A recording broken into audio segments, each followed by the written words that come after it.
et notre protection. C'est-à-dire qu'aujourd'hui, on est amené à sécuriser tout un chacun.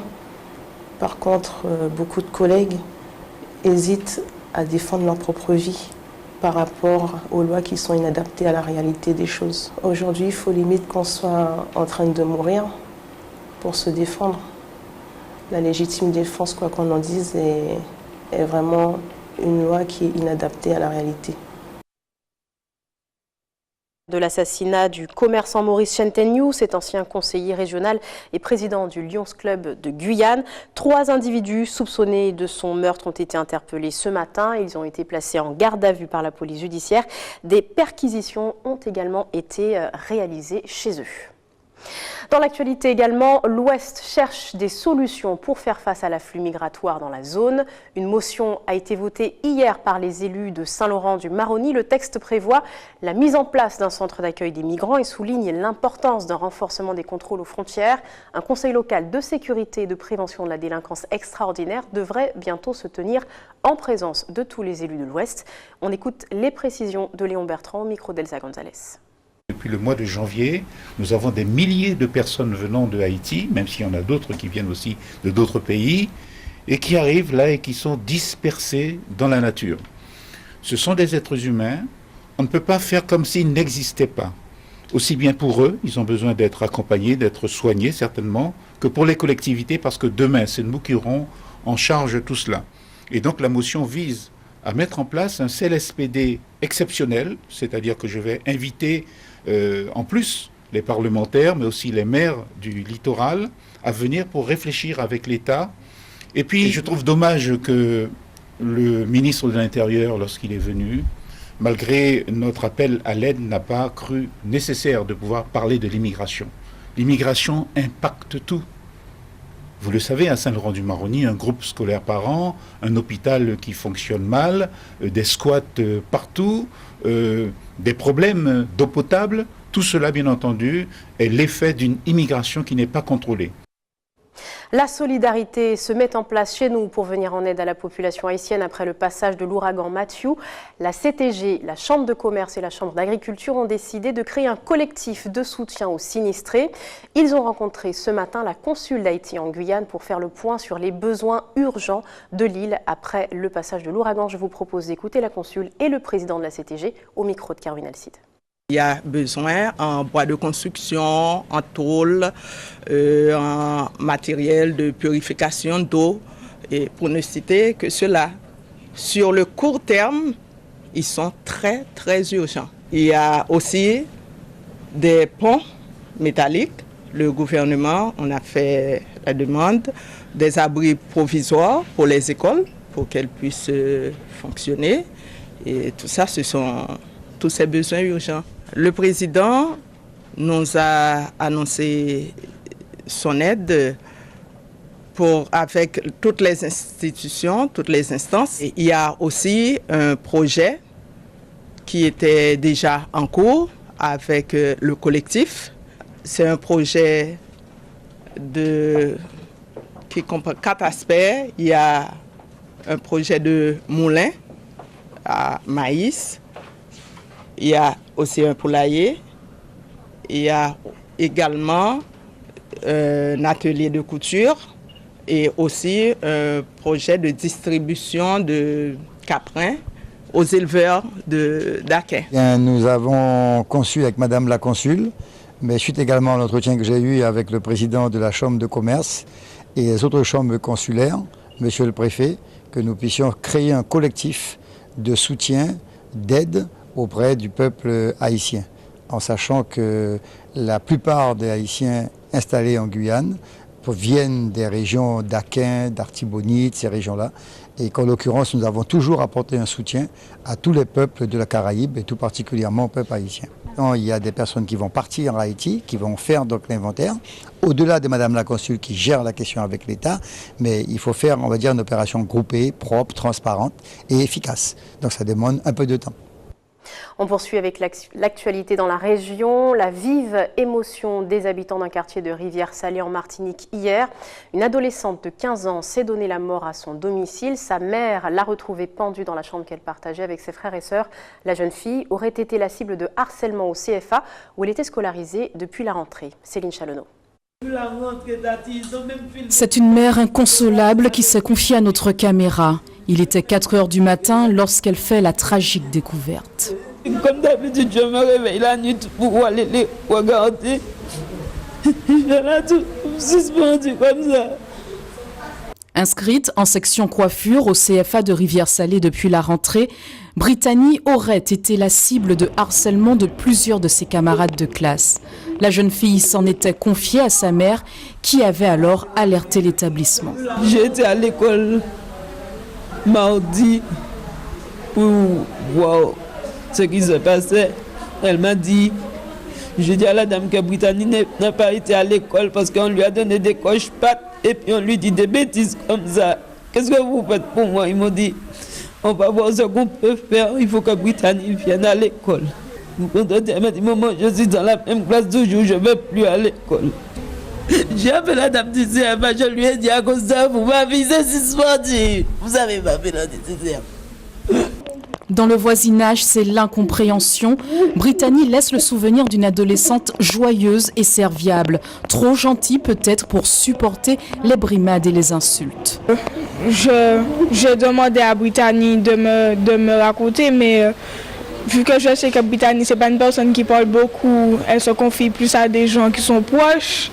Donc voilà, mais après, moi, je lui ai conseillé d'en parler, mais elle n'en parlait pas souvent. Dans son cas, j'aurais fait pareil parce que pour moi, c'est pas normal que des adolescents arrivent à pousser une personne à se tuer.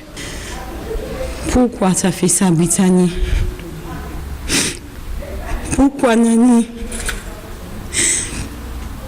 Pourquoi tu n'es pas venu nous dire ce qu'il y avait? S'il vous plaît, les gens, arrêtez de juger. S'il vous plaît, arrêtez avec ça. C'est dur, surtout pour sa mère, sa grand-mère, et sa petite soeur et son petit frère surtout. S'il vous plaît, arrêtez de juger. Brittany était footballeuse à l'ASC Hirondelle. Son entraîneur est sous le choc. Je peux vous dire que j'ai perdu une pièce maîtresse de mon équipe. Et ça m'affecte énormément parce que j'ai su ça ce matin, j'étais déjà au travail. Et c'est toute l'équipe qui a été touchée par la disparition de Brittany. Une disparition tragique. Et c'est un peu dommage que les jeunes, entre eux, ils n'arrivent pas à s'entendre et que ça arrive jusque-là, quoi. Habituée à coiffer ses voisines, Brittany rêvait d'ouvrir un jour son propre salon. Pour l'heure, le CFA n'a pas souhaité répondre à nos questions.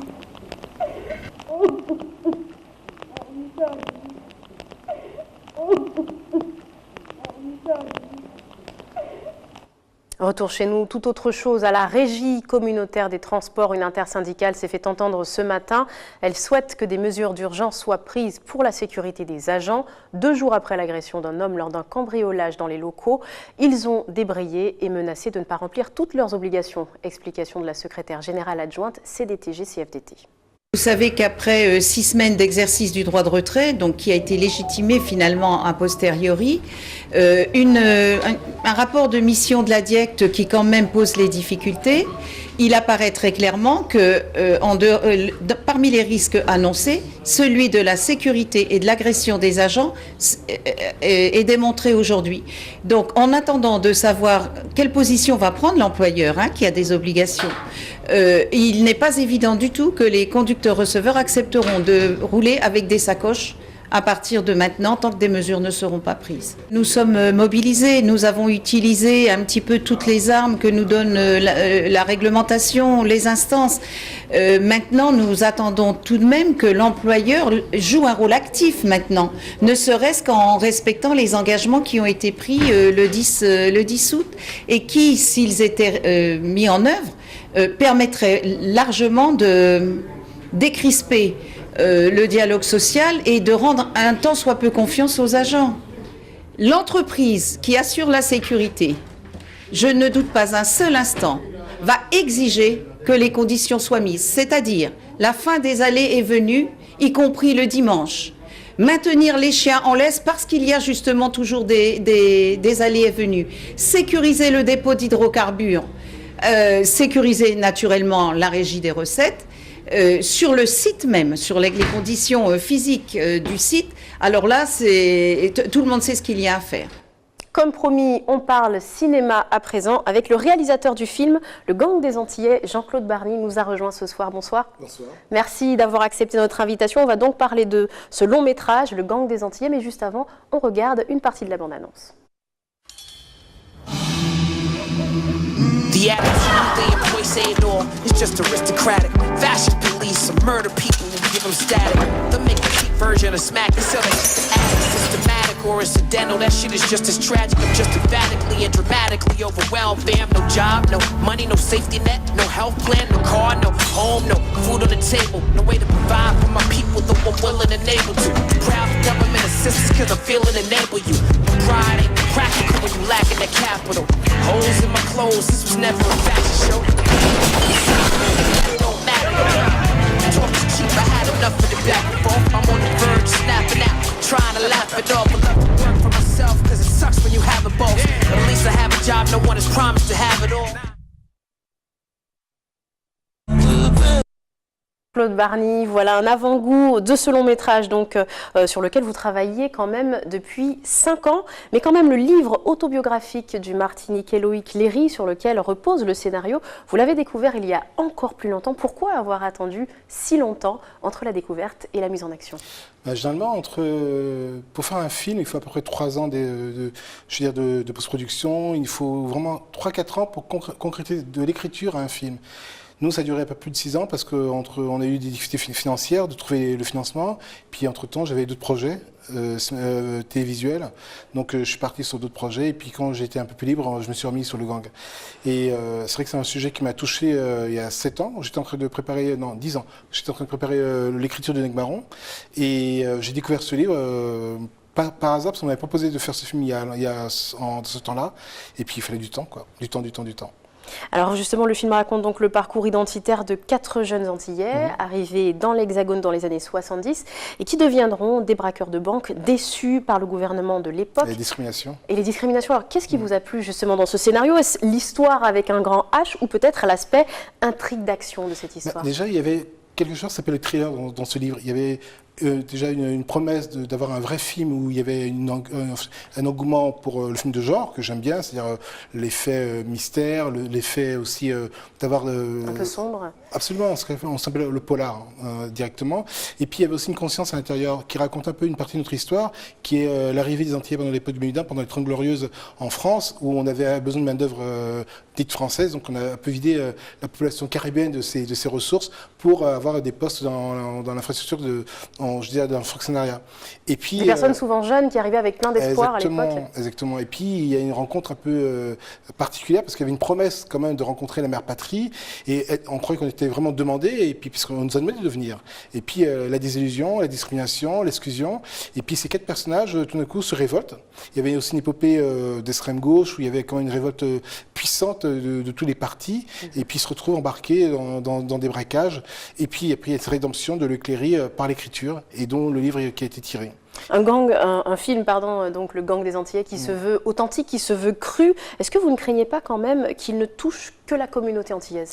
Non, c'est un film universel parce que grâce à ce film de genre justement qui est le thriller, ce qu'a fait Scorsese avec ses Affranchis, on arrive à toucher un grand public. C'est-à-dire que d'une partie, une conscience, il y a plusieurs lectures. Hein. Il y a la partie thriller de film de genre qui est ouvert à tout public, et puis il y a dedans, disséminé dans l'intérieur du scénario du film, des informations qui nous est propre. Mais l'ambition, c'est d'abord d'offrir un grand spectacle à un public conscient ou plutôt premier degré. Les jeunes, par exemple, est-ce qu'on peut les inclure là-dedans? Est-ce qu'ils se sentiront concernés finalement? Complètement. Je crois que les jeunes aujourd'hui, ils ont besoin de conscience et puis ils aiment aussi le grand cinéma.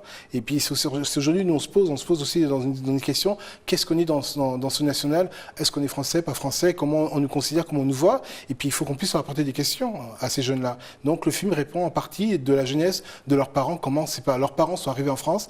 Et puis ça répond aussi à aujourd'hui. Il y a aussi cette question d'aujourd'hui, qui on est.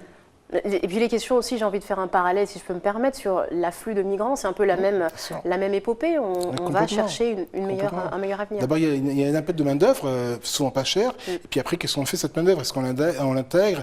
Est-ce qu'on la déculturise? Et voilà, et c'est toute la question que la France doit répondre aujourd'hui. Hein. Et le long métrage fait déjà de grandes promesses avec au casting des noms tels que Vincent Vermignon, Zita Enro ou encore Jocelyne Berroy, pour ne m'en citer que quelques-uns. En somme, à quoi le téléspectateur guyanais doit-il s'attendre?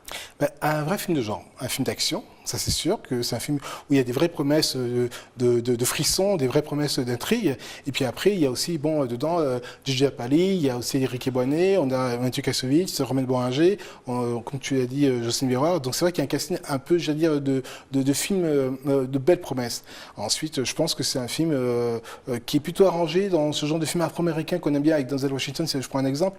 Mais c'est vrai qu'aujourd'hui, j'ai essayé de faire un film, contrairement à un exemple qui était plutôt un film assez auteur, intimiste, d'ouvrir plutôt un film de genre au grand public. En croisant l'histoire et le genre. C'est la démarche, on sait faire un film conscient dans une enveloppe un peu de séduction.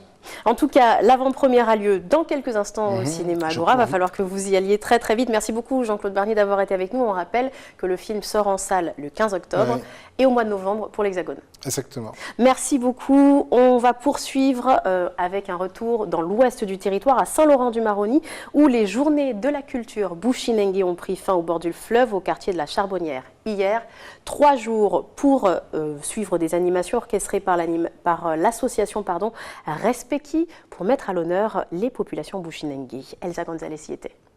Sur la place centrale de la Charbonnière, au bord du Maroni, ces femmes pratiquent ce que l'on appelle le fond alichi. Elles pilonnent le riz encore dans son écosse jusqu'à qu'il soit blanc et consommable. Durant 4 jours, la culture bushinengaise était à l'honneur. Diverses activités comme la fabrication de pangui, vêtements traditionnels, sont proposées à la population. Madame Lucie anime cet atelier de couture. On achète le pangui, un tracé. Quels sont les motifs que tu veux, c'est toi qui demandes.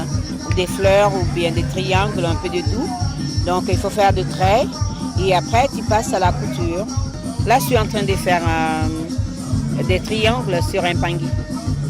Il faut aimer, juste aimer, sinon tu n'arriveras pas. Les ateliers d'art timbé sont également mis en place, notamment pour les enfants. L'occasion de partager et de faire découvrir la culture et ses traditions. L'association Respeki, en partenariat avec la mairie, organise cet événement. L'objectif est de transmettre le savoir des anciens afin qu'ils ne se perdent pas. La culture a tendance à se perdre, comme c'est une culture qui est orale, c'est une culture orale, donc il n'y a pas d'écrit, donc tout ça. C'est les anciens qui nous transmettent ça, donc nous, on est un peu,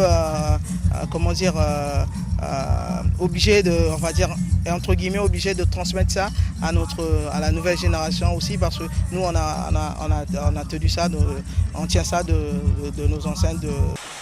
En clôture de ces journées, une cérémonie traditionnelle de levée de deuil était organisée sur le fleuve. À bord des pirogues, ils rendaient un dernier hommage aux ancêtres. Et c'est la fin de ce journal. Avant de se quitter, voici le rappel des titres. L'association des maires de Guyane devant le Conseil constitutionnel ce matin. Les élus réclament la fin d'une anomalie, l'obligation de céder à la collectivité territoriale 35% de leur part sur l'octroi de mer. Vive émotion ce lundi à Rivière-Salée en Martinique. Une adolescente de 15 ans s'est pendue à son domicile. La jeune fille aurait été la cible de harcèlement au CFA où elle est scolarisée depuis la rentrée. Enfin, nous avons parlé cinéma dans ce journal avec la sortie en avant-première du Gang des Antillais ce soir. Le réalisateur de cette adaptation autobiographique de Loïc Léry, Jean-Claude Barnier, était notre invité. Merci de nous avoir suivis. Ne bougez pas, dans un instant, l'information nationale et internationale avec nos confrères de TF1, puis vos programmes continuent sur votre antenne à TV Guyane. Très bonne soirée à vous, à demain.